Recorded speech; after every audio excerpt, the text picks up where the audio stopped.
Hello everyone and welcome to the course and welcome to our first module, the Principles and Practice of Teaching and Learning. Now, I really love this module because most of us as healthcare professionals aren't aware that there's an evidence base behind education. In fact, there's a very rich and a very vast evidence base that underpins what I call evidence-based education. You know, as a healthcare professional, I have to practice evidence-based medicine. But actually, no one cares about my teaching, my instructional design, how I support people's learning, or maybe give pastoral care. No one checks that I'm practicing evidence-based practice as an educator. And I find that quite fascinating.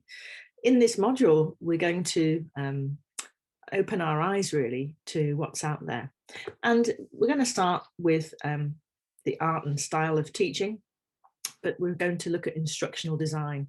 And there's some really interesting things that are on one level theoretical, but on another level extremely practical, such as cognitive load theory.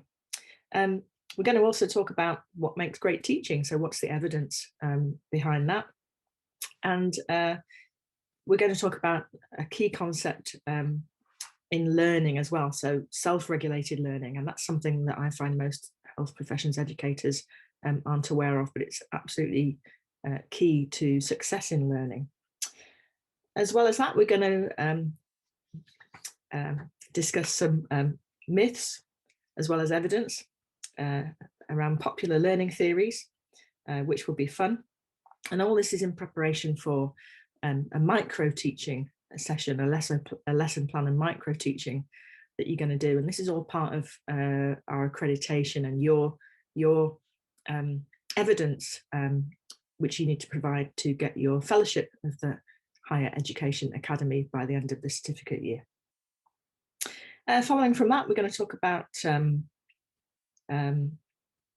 formative assessment and feedback. And again, there are meta-analyses of meta-analyses on what makes feedback most effective for learning. And we're going to discuss some of that evidence. And I'm sure you'll discover that actually, if what feedback is meant to look like in terms of being most effective for learning happened in medical schools and in the clinical workplace, it would probably look quite different. Or maybe not. You see what you think when we go through the material. So that's a very brief introduction. I'm excited, waiting to meet you all, and I think you're going to find this module fascinating. So we look forward to seeing you, and welcome to our module.